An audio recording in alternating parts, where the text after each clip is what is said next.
Hello, David. Here we are, I believe, in our 17th episode of No Art, No Life. Now I understand how fast life can go, huh? Yes, the numbers are climbing. I feel like we just recorded the first one. Exactly. I have the same feeling. What can I say today that could be interesting as an opening? The summer is closing. Yes, it is. Um, Do you find your spirits rise with the coming of the autumn? I know mine do. A lot of people seem to express the cliche notion that they feel distressed or depressed with the passing of the summer. But I always feel my temperament rises with what I call the ER months: September, October, November, December. Not discussed very much, this kind of thing. No. But I believe that so much is the conditioning that we live under. Mm-hmm. And we are conditioned so much to love summer, Mm-hmm. especially the America not of the West Coast, or the heated Mm-hmm. the heated states. I wouldn't like to live in the heated states, meaning Arizona or New Mexico or Goethe said that if we only knew how bad the winter would be in August, if we were thinking about how it would be and we're living in August, we would shoot ourselves, because winter can be a terrible time. But there's the conditioning again, you see. Everyone thinks winter is a terrible time. Do you think Summer is a great time. Everyone loves summer. All the children will be out of school. We will love it. Oh my goodness, we'll be depressed going back. And best to absolutely ignore, in my opinion, of course. Can't ignore the reality of weather, but we have to ignore the large scale aspects of am I going to be depressed because of the weather in July is going to be only hurricanes. I'm afraid if we live in the hurricane area, that's what we're going to get, and we're going to get worse as this thing. What is it called?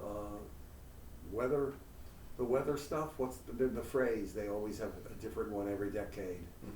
The climate change is Oh, yes. the climate change. For me, every day of my life is a climate change. Within oneself, you Yeah. mean? Yes, of course.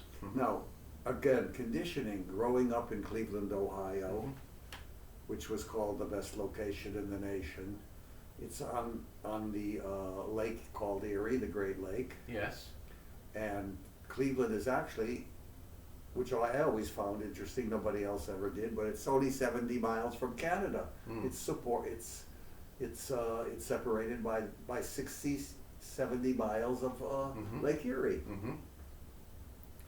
I always liked Lake Erie because there was a beach and I was born near it, and so forth. So I like the idea of lakes.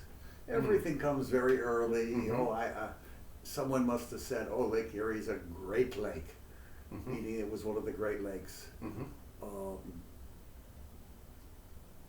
What can I say about weather? It's going to be exactly what it's going to be. Yes. I don't want to see it on television, though. Understood. Every 10 minutes, weather's on the ones. This is ridiculous. So do you think, in a sense, we were talking a lot today about, was it conditioning was the word that you were using? Yeah. And do you think, especially for Americans, you feel that the summer is a aspect of conditioning in terms of the worship that it's given? Principally for Yes. economic reasons, or do you think it's for cultural identity, that we feel that we can only profess our love of summer, and then so many have to profess their dread of any kind of inclemency, when inclemency seems to me sometimes to carry the most beauty all the time? Yes. And did you remember that I had a phone call earlier about, and someone said, but tomorrow I want to warn you that it's supposed to be a lot of showers. Yes. What is he wanting me to discuss this for now, you see? I mean, tomorrow is, I don't know, the weather doesn't do what I want it to do, ever.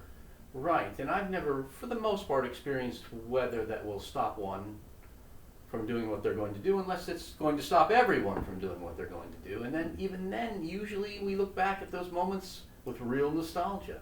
Mhm. The day that one couldn't get to school because the snow was so Oh, deep. how Or I waited for those huge storms in Cleveland. when they came, and did you have days that were canceled from school? Yes, yes, not as many as now. We're Mm. not a very rugged No. children. These children are so pampered today that, the first thing I would do in the morning if I had a child, thank God I don't, but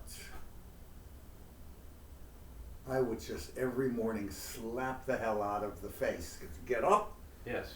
get going, get to your piano, practice your charity until I tell you not to. I mean, Mhm. because I want my child to have a father that has enough authoritarian tyrant in him to give them some strength, because they are, and I've taught many children, so to speak, and I've had, if I don't have any myself, I still have many, many all over the world that contact me all the time. Yes. They still think that I'm their father as their teacher in music, so to Mhm. speak. So there's so many weaklings out there now because of the Mhm. conditioning. I would say that the first thing I would do is get every weatherman off, every one of them. Please pay me that money instead, so I can have time to paint and talk to you, and to live the life that one should live, which is always at ease with the environment. I remember Mrs. Horowitz saying to me, it was a big day when she discovered she could do nothing about the weather, and she never thought about it again. Yes.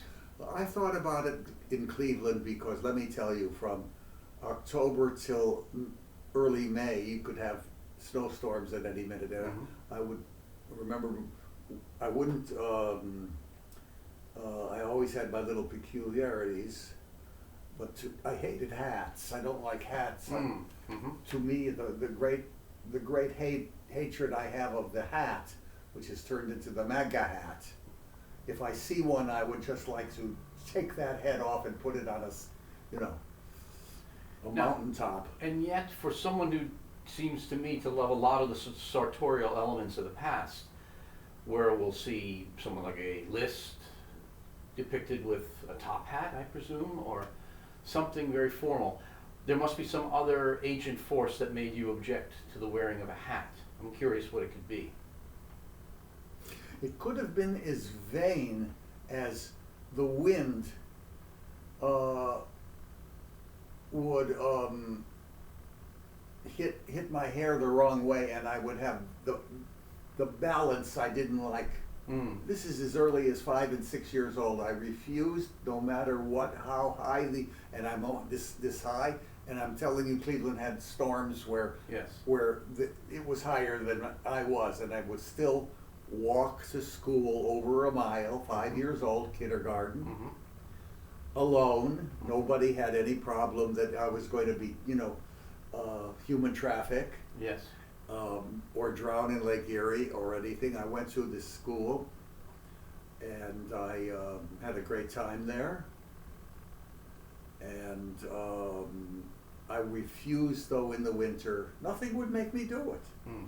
I'm not sure exactly why, but I would not wear the hat. Now, however, you're sparking a memory from an early conversation I had with you. Was there something that you purloined from your mother to allow you to affect either a coonskin cap or making a quasi backpack a la a frontiersman? Do I have that memory correct? Yes, yes. I remember seeing a movie called The Unconquered. Yes. Gary Cooper, very Mhm. long ago. It was probably an old movie then, and he had a coonskin hat that Yes. I just loved, and what do you call it? In his weapon or whatever. I don't know how. With the powder horn? Or maybe? powder horn. Yes. And I took my Mhm. mother's rubber and took it off. Yes. That may have been the last mechanical thing I ever did. For Okay. I hate anything mechanical. Uh-huh. Meaning, if it's not off there, I don't want to take it off. Okay. I don't want to cook the meal. I would like to eat it, but I Mhm. don't want to cook it. So, so I remember those early years, and I did have my Daniel Boone hat occasionally, but Okay. basically speaking, I just didn't want anyone to see me in a hat. I didn't like the look of me in a hat. Mhm. I don't think people understand that the young child who's now shut up and doesn't have anything to say, not Yeah. allowed to, and doesn't know what to say, I would say exactly, well, mother, I'm not wearing this hat because I don't like the way I look in the hat. Mhm. Oh, but son, it's 100-mile-an-hour wind. You've got to Mhm. walk to school. She never thought it'd be, oh, I'm if it's going to be hard or not. Hmm. So Well, both express fortitude. yes. Your resistance to the modern hat because it's imposed upon you as if you can't, because of a mother's fear, resist the wind and the things that we Yes. really can resist. Yes. But wearing the coonskin cap to also express fortitude when people weren't afraid of the elements as much as we are now. So that is the way I would analyze that. Does that make sense? More than sense. Okay. That's exactly what happened, and that's the conditioning. Yes. It comes, it doesn't come only one way. Uh-huh. When you hate something, you're hating a complex concept Yes. usually. Okay. All prejudice is ridiculous because it's there's just no reason for it. There's no, why would I hate a certain segment of the population, or why do I hate horses? On the contrary, horses are the most beautiful thing in the world, so how can I hate them? Beauty is a very important thing to discover for yourself with each object. So there it was early in my childhood, no hats for David, Mm-hmm. and there's no hats now. Mm-hmm. I don't like to be seen in a hat. Is it important? Yes and no. Mm-hmm. I can go deeper and deeper and find out a few more things about myself because we don't travel down there much. No, and the more we've discussed movies of a certain time a lot, and of course it's well within the realm of expectation to see most of the men, all of the principal characters, wearing a fedora, a hat. Oh, I could stand then because every man, no matter how bad they looked Mhm. in their suit or whatever, Mhm. had a certain elegance if they wore their fedora. It's the baseball hat and the other kinds of Yes. hats that I despise. Well- The way it imbalances the human face. But don't they also want to impose the notion that no one wants anyone to fear that they take themselves too seriously? Whereas the fedora, it was from a time when we permitted the idea that all gentlemen could cultivate a degree of respectability, so that the idea of affectation wasn't something to always mock if someone had some pretensions to looking civilized. Now, in a sense, you Very were- important. were Mhm. born at a time when the fedora was already vanishing. Would you have permitted yourself, if it had lasted, because you talk about the elegance of its appearance, would you have participated in the fedora culture? Oh, sure. Okay. Because exactly what you say, it Mhm. was a symbol of elegance and Mm. that it had the gentlemanly qualities. And, well, let's take a look at the MAGA hat. Yes, it's very proper for the baseball player to have worn his hat. It was a symbol of baseball, Mm. the national sport.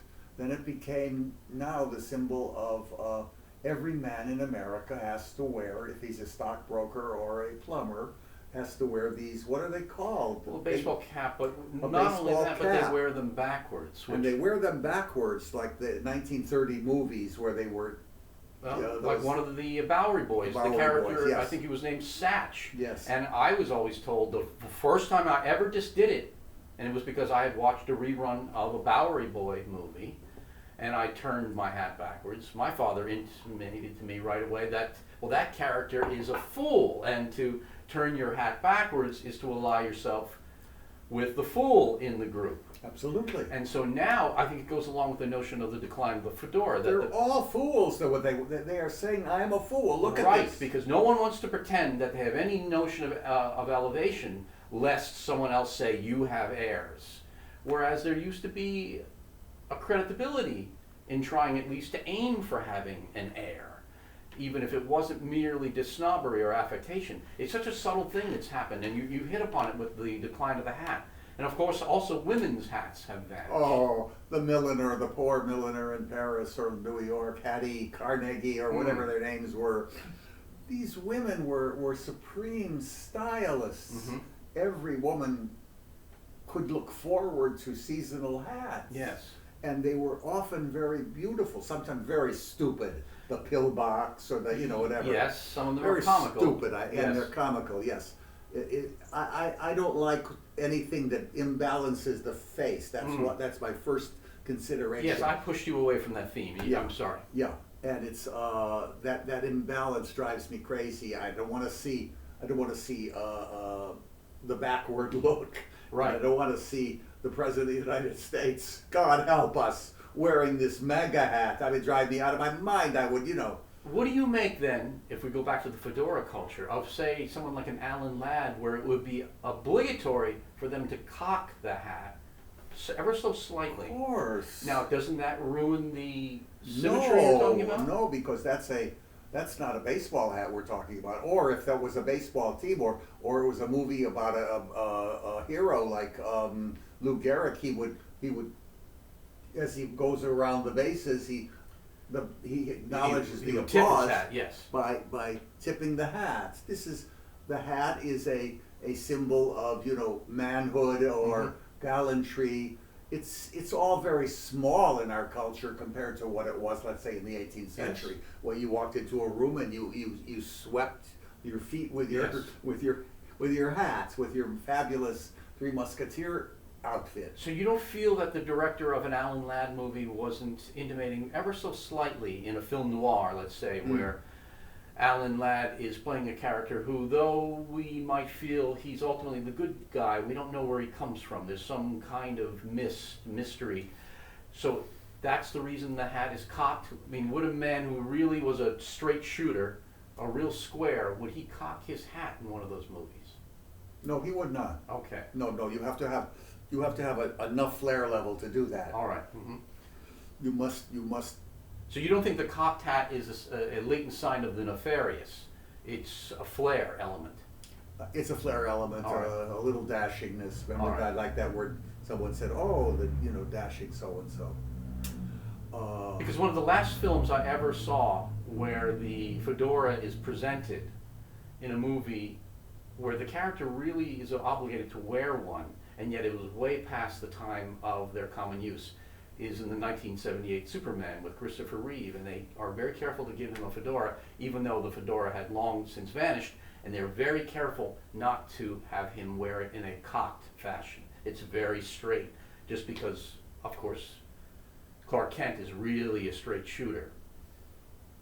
Yes. Well, these are complicated issues. Yes. Hats are personalized things with every individual. With me, they become more worldly. I mean, when in 1980, for instance, you could see in a Alain Delon movie, he was wearing a fedora beautifully, and because he had such personal elegance, nobody thought it was out of place any longer. He looked magnificent in it. You would look at the stripes, you would look at the cloth, the material, the felt. I once told you about Horowitz's closet when I opened it up to get him a hat. Yes. And he had a whole series of, these wonderful Borsalinos or whatever they were called, fedoras, And would he gravitate to a few in my the father, collection? he looks so elegant in his, as a little child. I remember that he always wore a very nice looking hat, and I just loved it. But then when they had these beret type hats, I can't stand them. The hat will destroy the balance. The ear will go wrong.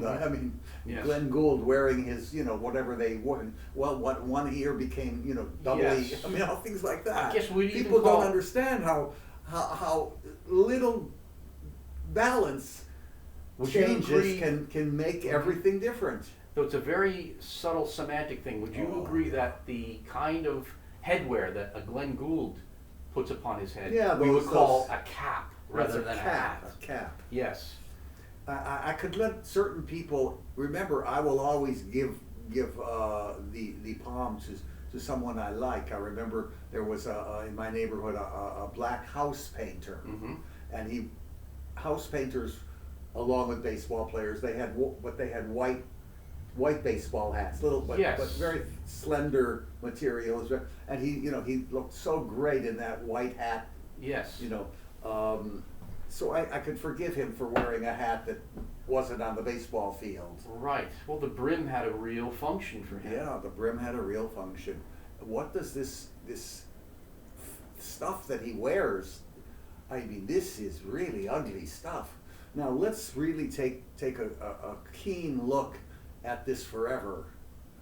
Well, we know that Clark Gable was the king, right? Okay. He had so much glamour, and they chose him in 1939. Remember, dates are very important. Mhm. You can make it 1 year wrong or two, Mhm. but I'm sure this is right.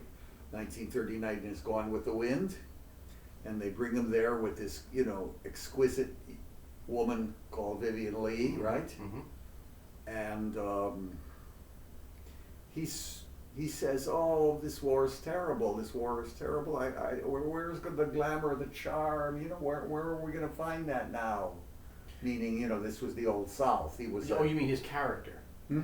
You mean Clark Gable's character? The character of Rhett Butler. All right. I mean the character speaking about the Yeah. regrettability of the war. All right. Now, of course, this is a war in the 1860s, and he's kissing passionately, both in profile, both in perfect camera Mhm. sync, to see the faces of two glamorous people. One, Clark, even more glamorous by far than the Ashley. Mm-hmm. What's his name? The actor? You mean? Yeah, the actor. I'll get it in a second. Howard or Yeah, Leslie Howard. Leslie Howard. Mm-hmm. Couldn't stand the way he combed his hair. Now, maybe our people out there think like Duval is crazy. I mean, Well, no, because those things were done by design. I'm sure Yeah. those choices were Everything by absolutely design. labored over by the costumers. Everything was thought about. The color of his hair. Yes, mhm. You have no idea. We don't have any concept today of what went to do a Mhm. specific image. Mm. Anyway, so I said at the end of a lecture once, can you imagine Clark Gable as Rhett Butler kissing Vivian Leigh as Scarlett while he's wearing a baseball hat?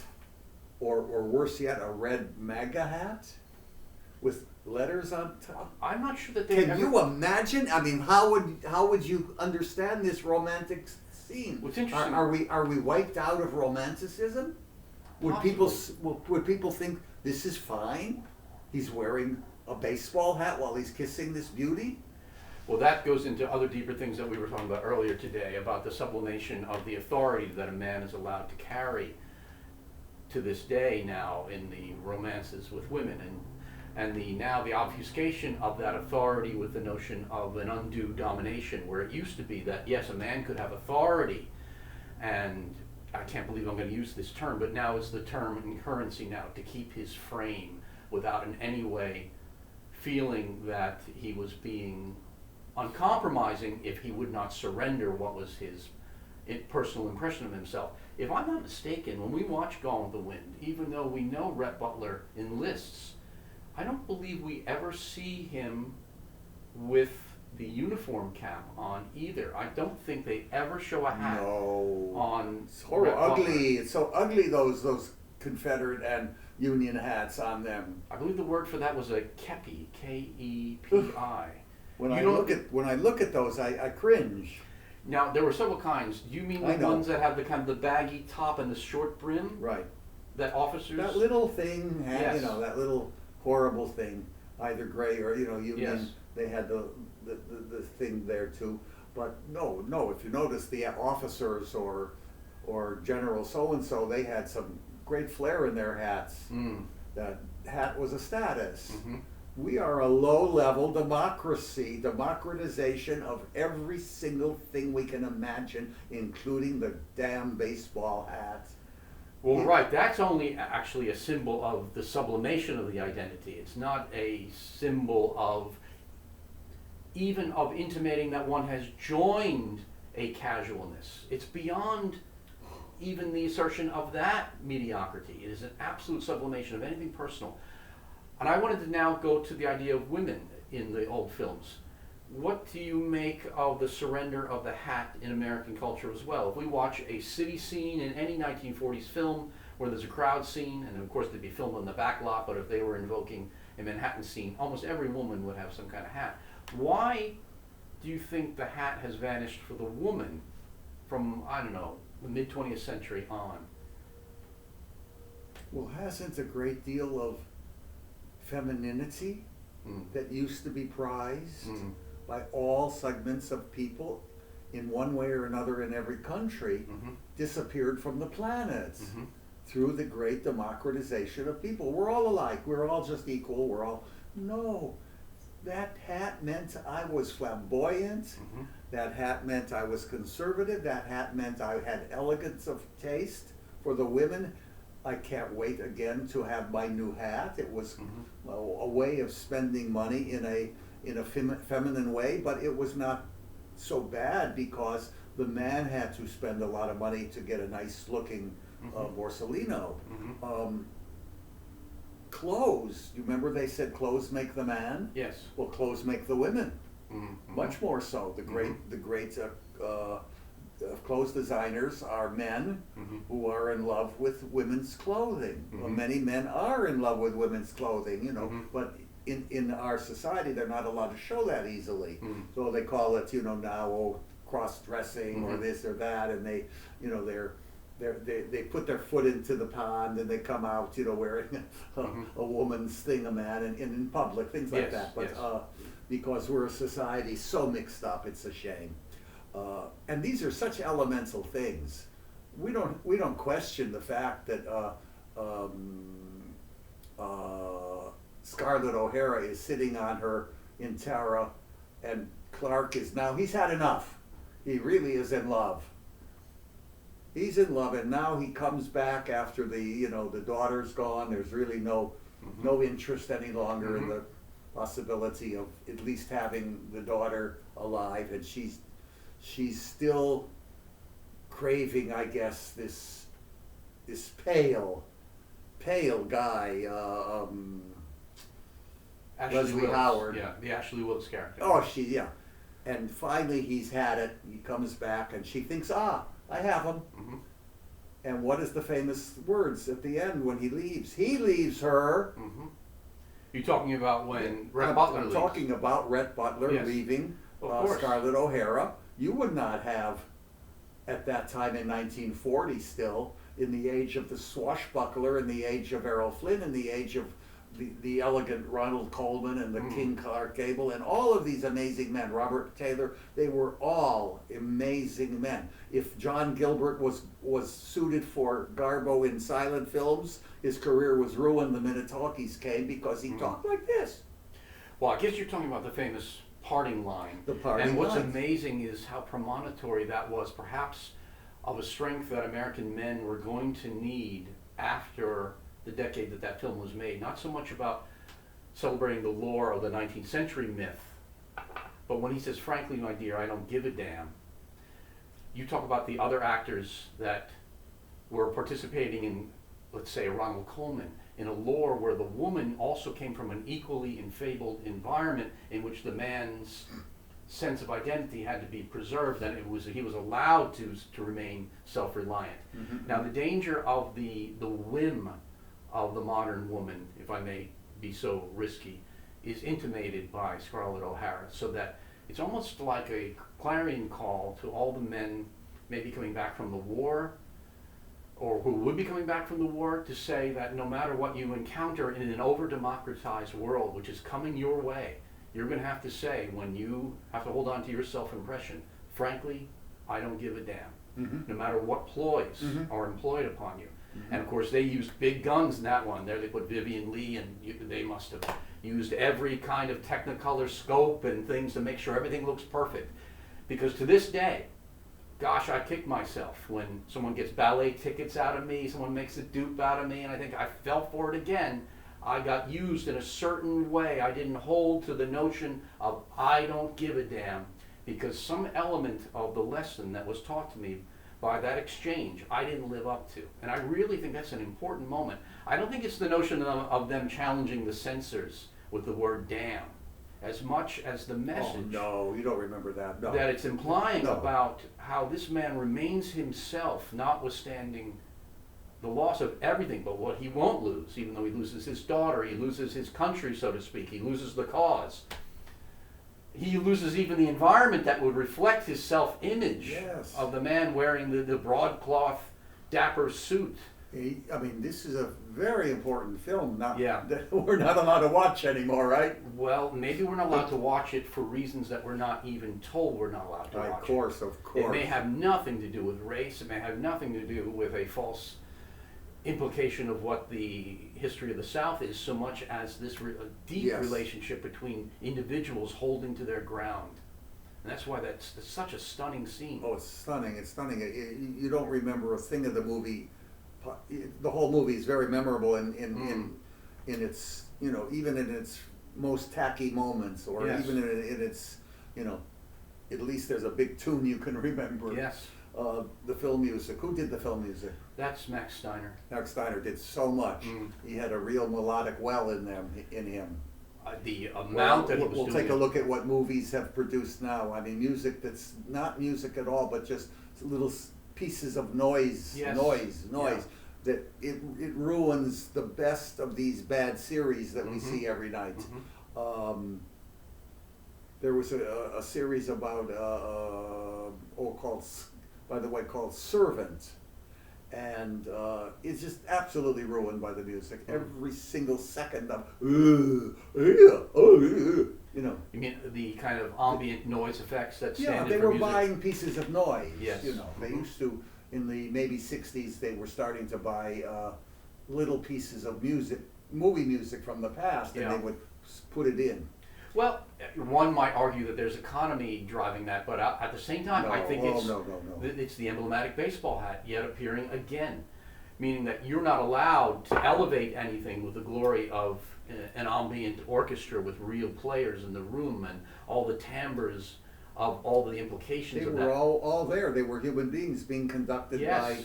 by a conductor or the composer that composed a theme that, you know, has become immortal.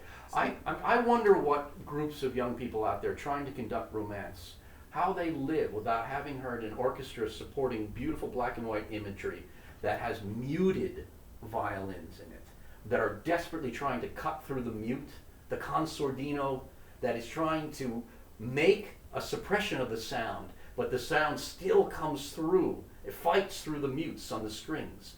That effect, I find, is used by Max Steiners, by Korngold's over and over again, as if to say that something that is held inside can be so strong, no matter how you suppress it, is going to come out. I don't know how people conduct their romances without this kind of guidance anymore.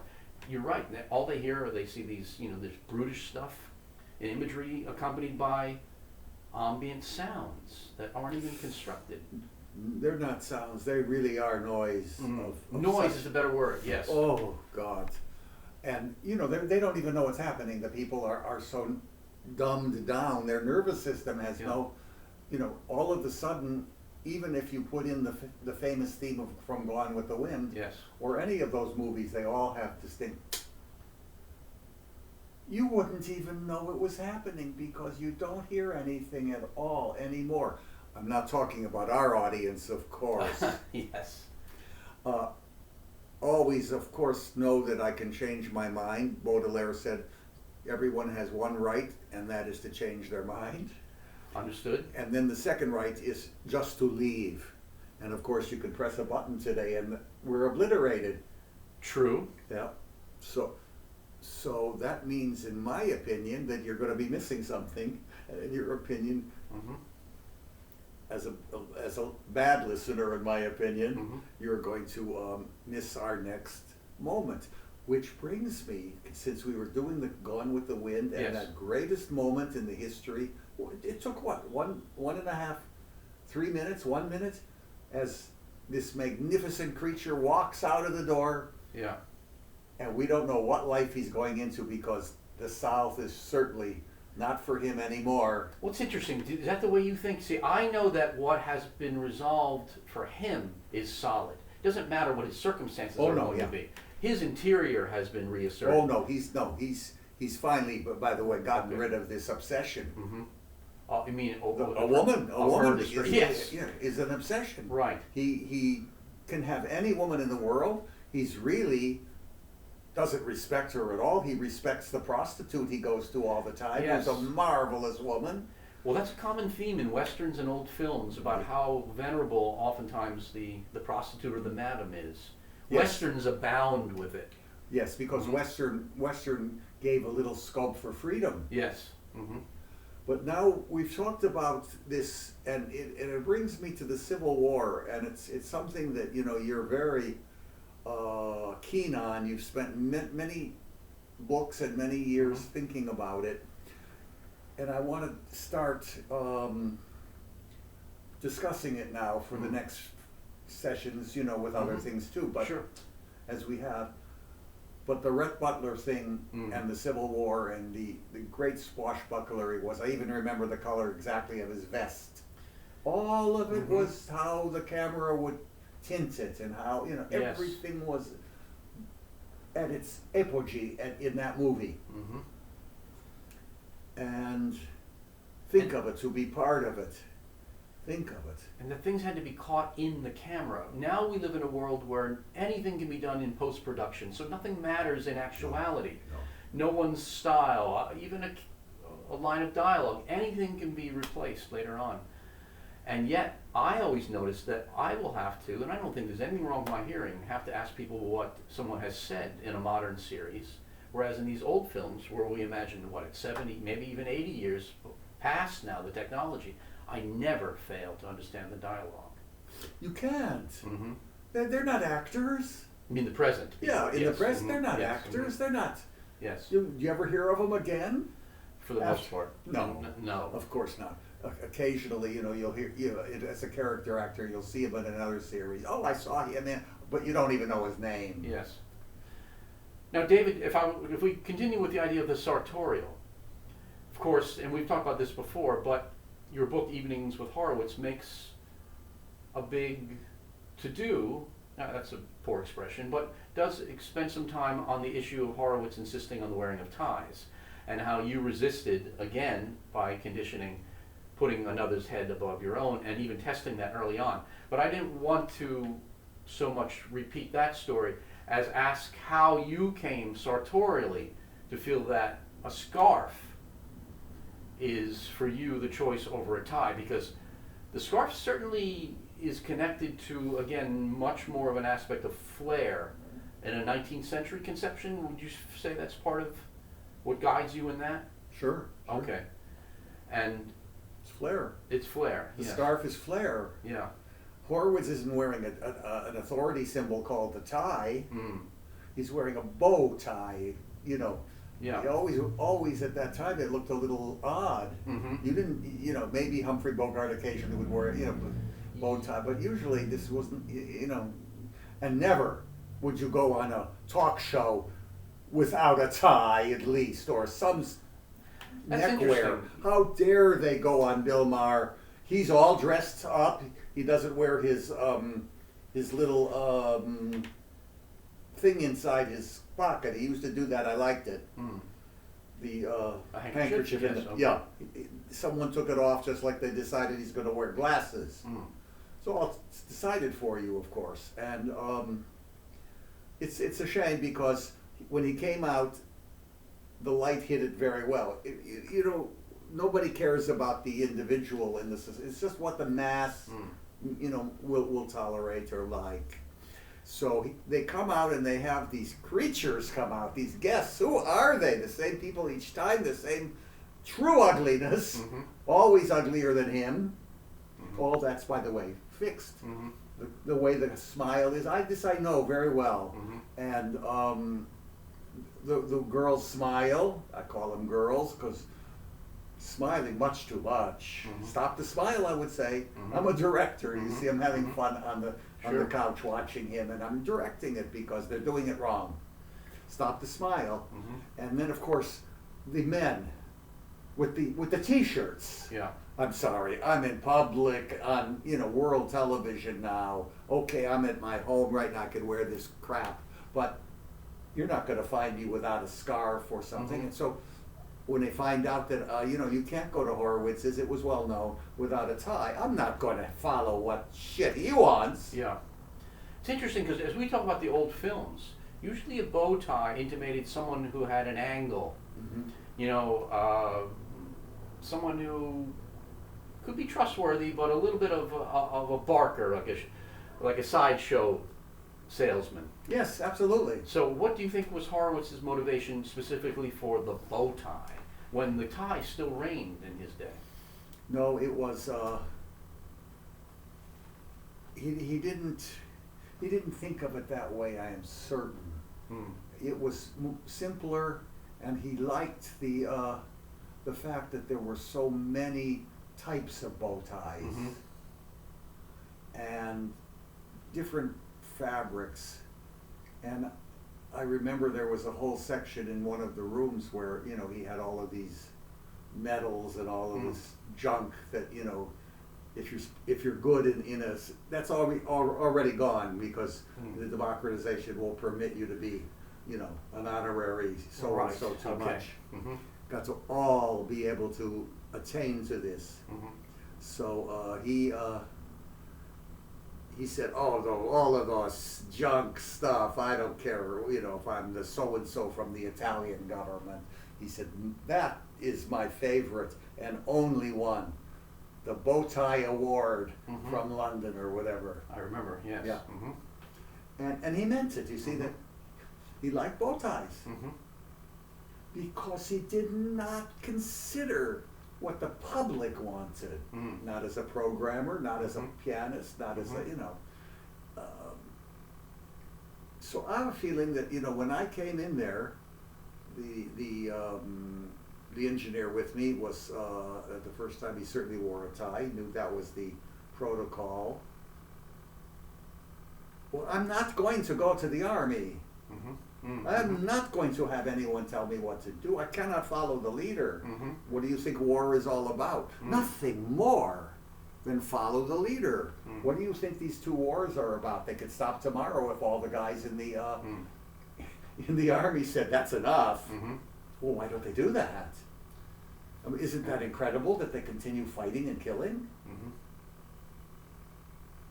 I'm not going to follow the leader. I don't care if he wants. So it's not just pure rebelliousness, which is childish.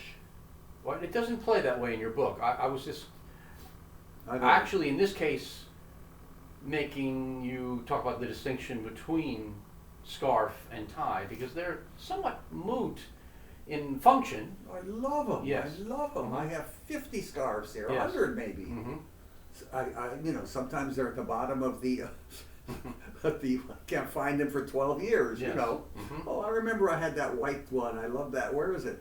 12 years later I find it, Mm-hmm. But,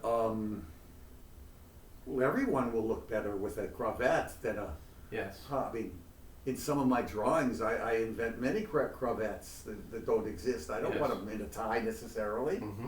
or I make my tie strange. That drawing is rare because there's just a shirt, but at least it's to the top. Mm-hmm. These creatures on TV, they open it up, you can see their hair, Mm-hmm. no formality, Yes. no. What's the word? I mean, is there nothing left of any kind of stylishness? Well, then, what do you think can allow the pendulum to swing against over-democratization?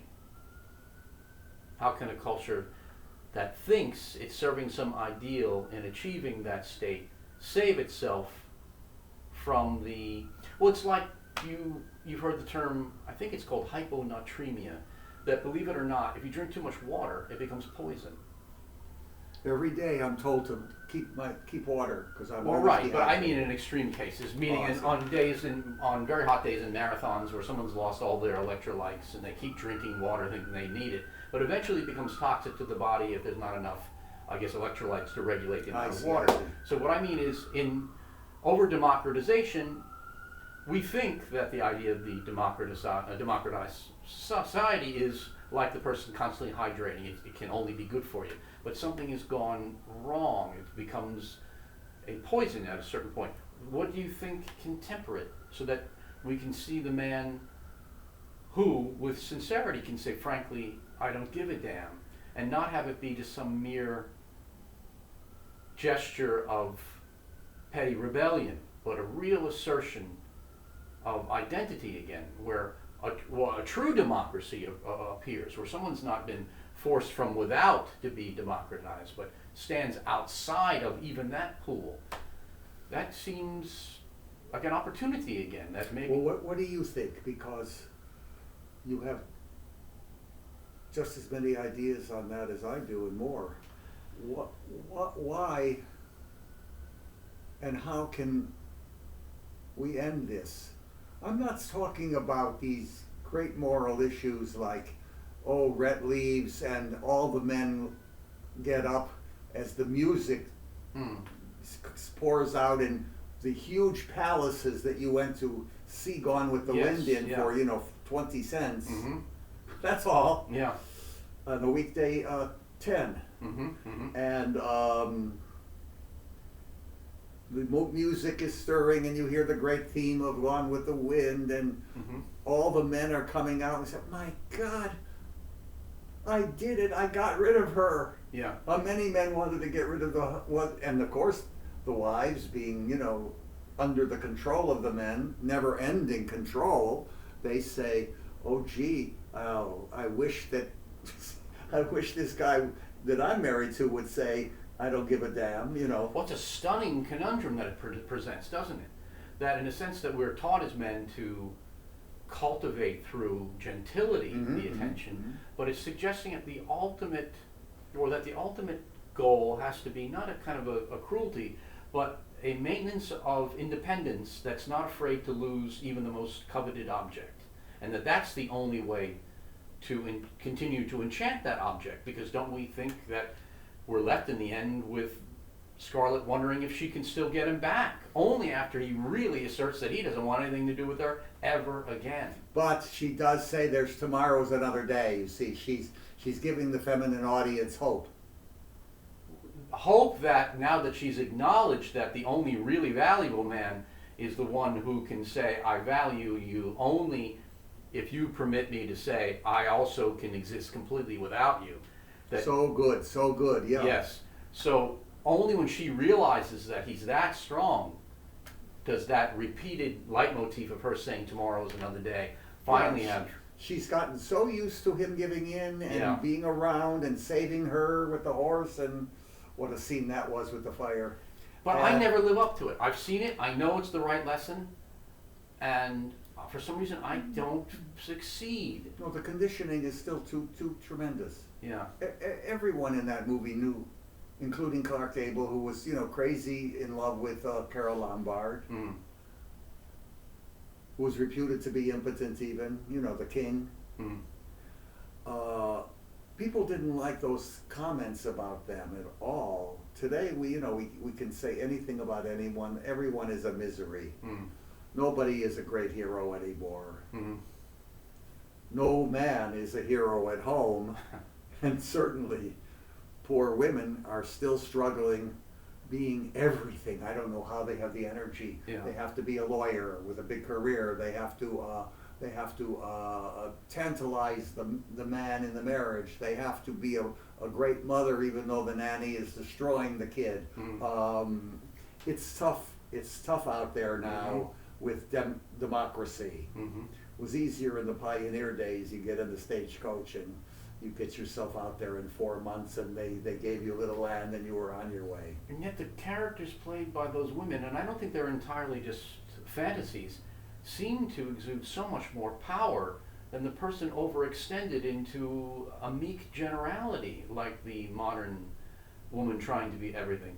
Meaning that a Scarlett O'Hara, what a wielder of power, she's almost sure that he's going to linger in that doorway. And that's what I mean by when I failed by the lesson. I have yet to be able to resist lingering in the doorway when someone uses even a mild form of a Scarlett O'Hara's wiles. But that's just such a tremendous moment of two really powerful people asserting their greatest power and again, supported by the greatest production values that could ever have been waged. Zelznick, right? Yes. Yeah, this is an important landmark, not in the literature of movies or in the literature of the novel. You know, this one novel. That Also, was, not in the literature of movies. Do you mean? I don't mean that this is your greatest film, your greatest use of the medium. Okay. There would be things that would become even, you know, more intimate. But what has become of?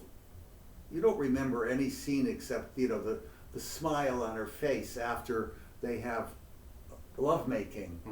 After, you know, he pounds the door down or something. Yes. And the next morning, you don't see Clark Gable taking off his undershirt and seeing his Right. not his huge Yeah. pectoralis majors, but you know, when you did see him, they were, you know, little things. He was a human being. A Yeah. human being that didn't have to go to the idiotic weightlifting salon. Oh Yes. my God, what boredom! Exercise is the supreme boredom. And imagine Chopin getting up in the morning and doing his 48 push-ups. Well, you mentioned early on that made a big impression upon me when you were talking about The hunting. well, no, I think it was when you were talking about Joseph Hoffman being one of the first pianists to take up tennis, and then you said, imagine Liszt or Chopin on a tennis court. Oh, ridiculous. It's in hard. their shorts. In their shorts and little white socks and a sweater, cable sweater tied over their shoulders. You see, notice when we talk, you notice how many references I have to the allure, to the glamour, to the formality of clothing. When Oscar Wilde said, "What I wear is in fashion, what you wear is not," he meant it. Yes. And he didn't care. You know, there was a famous story about, you know, they were not going to come to see him in Harvard because he always dressed too flamboyantly. So he heard about this rumor and he came to the lecture, and it became an absolute, you know, great success for him. And he wore a simple suit just like all of the people. He turned the trick on him. Yes. Oh, you think that I'm just a man of flippant charm? I'm that, and I don't put that down, and I'm much more. I'm much more. So you see, if Bill Maher is listening, and I sure hope he is, because he would be missing a lot, he has to retain that. I always wear one when I wear a jacket. And I'm the only man in New York that wears a sport jacket, no matter what, if it's 110 degrees. That is my symbol of saying, hey, dress a little better than you are. I don't want to, and I don't want to see your body on the street, man, let alone your tattoos on the body. Right. But let's go back to what I was going to say to you. Yes. Since we were talking about a Civil War environment. The Civil War is the great event in American history for you, Jack? Oh, and maybe at one time it's such a, I don't mean to in any way diminish what people suffered at the time, but in terms of a reader's life, it's certainly, as an American reader's life, what a fable to grapple with in terms of the language and the emergence of the modernity. There's a simple word I can't say right now, modernity, that emerges that we can recognize, starting to recognize ourselves. Whereas I think 18th century people, or at least Americans, are, with the powdered wig culture, seem a bit removed. But the modern American seems to start to emerge there. And I guess to a great degree, it's just a phone going off. It's my own, and here I've always preached that that sin of silencing the phone. I took mine out. Yes. And you forgot yours. Doesn't That's matter. right. But no one's going to care. They're so used to it. That's right. Every scene on every television show yeah, has to have the iPhone in it or Yes. the Apple computer. Yes. I regret that with such. I hate that so. Because every script is written around the iPhone. There's not one that I cannot tell you what's going to happen because of the iPhone's constant interference with Yes. the action. But What do you think of that, ladies and gentlemen? do you mean where the phone is in the scene itself? Oh, it's always in the scene. There's Yes. no matter what, you're walking with someone, if it's in the scene 200 to 300 times a series, Well, 400. Well, I guess that's premonitory of the notion that we are becoming Everyone, cyborgs. everyone has the same Yeah. way of communication. Yes.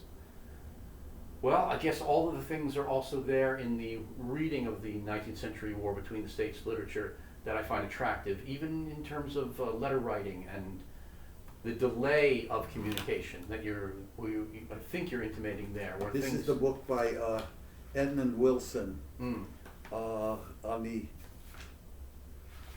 It's called Studies in the Oh, Literature yes. of the American Civil War. yes, patriotic gore. Yeah, patriotic gore, and he starts it with, he goes through many, including Harriet Beecher Stowe in the Yes. beginning, and her literary thing in there, 3 Confederate ladies. Mhm. This war still wages, you see. It's not only wages, it's raging. Mm. The Civil War is not over in this country. In what respect do you feel that? The hatred that exists between the races, the Well, anti-Semitism growing, Mm. the Hispanic community trying to move forward politically as if that's going to really, Mm. the never-ending hatred of the blacks and whites. Mm. It's not just the white man hating the black man, it's never stops. Mm. That's my opinion. Have we made progress? No. We're on the verge. If the reasons were proper and workable, we're on the verge of another civil war. Not the Yeah. same type, Yeah. Mhm. but notice. And if you go into the southern states, let me tell you, you are aware you're a northerner. I suppose the thing that reading that literature for a long time emphasized for me, and this is where I may be stepping on very, very dangerous ground as a 21st century person, was how, to a degree, the ambiguities multiply rather than diminish. Mm-hmm. And I'm going to really perhaps damn myself forever since we're speaking in a public medium, but to a degree, in certain ways, even in terms of the examination of political theory, things that even apply now, one's sympathies turn. And I think you know what I mean when I say that, and I hope I don't sound like some outrageous It's bigot. very Shavian. Shaw talks about what you're Okay. talking about very well. Meaning it's in not his clear letters. to me. In other words, here's what I'll say. When people bring this up to me, David, I often say it's the only war, if I had to enlist, in which I would enlist on both sides. That's good. Mm-hmm. If I could split myself into two, I would probably meet my own self on the same battlefield. Speaking of clothing, as long as the uniform suited me well. But you've already said that you didn't find those, at least the Civil War regalia of the No, I officers. would have to design my own. Oh, your own. Well, that Of was course. somewhat common Mhm. There in was, certain yes, cases absolutely. at that time. Yes, people, especially in the South, they were not as affluent. They would definitely give themselves a nice, beautiful gray uniform, True. and they were beautiful. Yes, and things were much more personalized.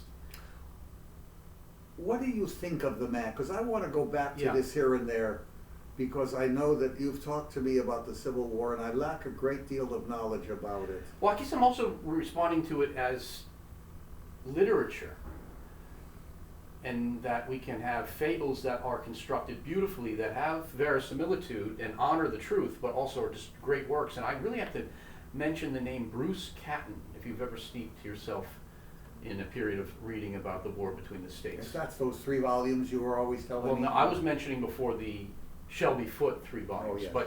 and they became somewhat more in the limelight because Shelby Foote spoke on that 13-part Civil War program that they aired in 1990, I think, of Ken Burns. Mhm. But there was a newspaper man named Bruce Catton who I think just wrote extraordinarily beautiful synthesis of the war, especially from the northern perspective, in especially one trilogy of books called the Army of the Potomac trilogy.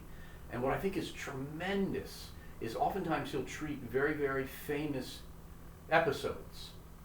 Let's take, for example, Lincoln's delivering of the Gettysburg Address, where he will address everything about it but the most salient details. Meaning, he presumes that we have the music of that in our minds already, so he can move through it. And I'm trying to think of a good analogy. It's as if when we read a piano score and we see the ossia, and our eye can see what the composer chose as a possible option for you to play, but the audience doesn't hear that. But when we're playing it, we can hear sometimes the principal material and what the composer imagined in an ideal world he could superimpose, as if he could have two things occupy the same space at once, which presumably they say is impossible in the cosmos. But there's this passage after passage in his writing that, and that's what makes me sad, imagines that the American is so filled with the lore of that he will know what the illusions are, and then he can move into a rich ambiguity of a kind of gauze around it. I can't give more high praise than to Bruce Catton's The Army of the Potomac trilogy, especially the last one. It's called A Stillness at Appomattox. Beautiful book. Tremendously violent in the imagery. And I know it's not the easiest thing to read, but just beautiful images that could only be the result of a lifetime of pouring through the first-hand accounts. Okay, so now in 1940, Aaron Copland is I guess that time asked to do the Lincoln portrait, right? And you know, all of the Copland characteristics are there, and it was a good way of having different people read it, and he read it a lot. But nobody understands that anymore. That's 85 years ago, and yes. We have a country now that has nothing to do with the Civil War, except that, yes, everything was about slavery. Nothing more about it doesn't exist. It's just slave. And Kamala Harris was put down because she didn't know it was about slavery or something. I don't know. But it was many things, as everything is, and that was a leading aspect, of course, I guess. But nobody understands the feeling. Maybe a few people will, tourists who are Anglo-Saxon or something, will go to see the Gettysburg, but nobody feels the Copland-esque grandiosity there, and sadness in the music and so forth. It's not a great work of art, of course, but it is certainly an amazing piece of literature that the Copland treatment. Yeah. Yes, it is. No, the treatment is tried to tie, you know.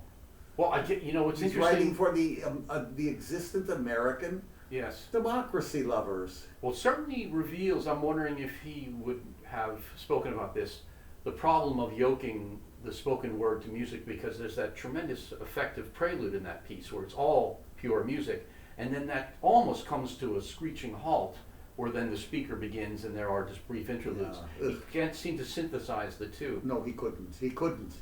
But it's still... I don't think anyone could have. Yeah. And that's what I will say for Bruce Catton. He removes the notion that music could in any way elevate this prose. Good. You have to absolutely concede that prose is an art unto itself that cannot be yoked to something else. It's not necessarily the lesser sibling to poetry, and yet it is as elevated as verse. And it always seems to emphasize that great ambiguity that I'm saying is what the student comes away from it. And let's see if I can get this right. I also often say that the ambiguity that I come away with, having read this literature so carefully, is that the impression of the Confederate States of America is that it does the right thing for the wrong reasons, and that the federal side does the wrong thing for the right reasons. Wow. And I can't in any way come away with any sense but feeling that one is watching like a hawk, something that I don't have the right to declare that I could go back and in any way alter it. It seems, well, you've heard the term the irrepressible conflict. They sometimes will use that in terms of either civil war, calling it that, or war between the states. And the irrepressible conflict is also the term that is often used. And that ambiguity is something that I think can only be grappled with in deep, silent reading of prose. And that's why I think it's wonderful you brought up the Copeland Lincoln portrait, because he tries, and yet somehow he seemed to instinctively know that the two sections have to be separate, where he has Lincoln's speeches and fragments of it with swells from the orchestra. Sure. But he couldn't seem to integrate that No. into his writing in the preamble. No. And nobody else at that time could have anyway. No. Now, I don't think, and Beethoven wouldn't have tried. No. They laugh at his, Wellington Symphony and things like Yeah. that. But the Copeland's instincts as a composer was very, very good, to say the least. And this is a highly effective potboiler. Mm-hmm. No longer played in at all in symphony concerts. The Lincoln portrait. Yeah, no. Mm-hmm. No, they even changed Lincoln's birthday, to President's Day. Yes. Mm-hmm. Oh, yes. Well, we don't want to differentiate between George Washington and Lincoln, both of them, born in different days in February. Let's make it President's Day. Oh well, there's a lot of presidents, all of them almost mediocrities, Mhm. except a very few. But the personality of Lincoln, I would love to know more about, and you have many secrets in there. Oh, I don't know. My reading is only what I could have done. And forgive me, David, for going over the same ground again. I hope I said it right in terms of that little polarized, ambiguous statement that the South did. Again, sometimes I maybe tripped myself Me up. too. In a sense, did the right thing for the wrong reasons, and the federal side does the wrong thing for the right reasons. And the wrong thing being making war on its own people to a degree of bringing it to its knees and destroying it. So that's the ambiguity that I hoped I said correctly. Perhaps if I watched this again, I did say it rightly. Let's close the Civil Mhm. War talk, and also continue it whenever it comes up. Yes. With the idea that I've never understood the industrial might and vigor and the anti-slavery of Mhm. the abolitionists were getting more and more powerful all the time, every week. Mm-hmm. Gottschalk, the pianist, talks about him seeing a factory of rifles being made in Connecticut, something like that. In fact, I think it's in one of your books, or I had mentioned to you in one of our conversations, he has a wonderful remark, Gottschalk does, in one of his books, where I believe he was engaged to play maybe in Harrisburg when the Confederate Army was moving into Pennsylvania, and he watched the exodus of people leaving the city. Does that ring a bell from his memoirs? It doesn't, but Okay. one can read those. They're very marvelous. Yeah. He did note in his memoirs, Notes of a Pianist, that Yes. that he saw not many months before John Wilkes Booth, who certainly never repented for killing him. No. See, there was a lot of passion going on Yes. that we don't understand today. Mm-hmm. We talk about, slavery, we have these cliches in our brain. It's a very, very deep thing. Yeah. And John Wilkes Booth is noted by Louis Monroe Gottschalk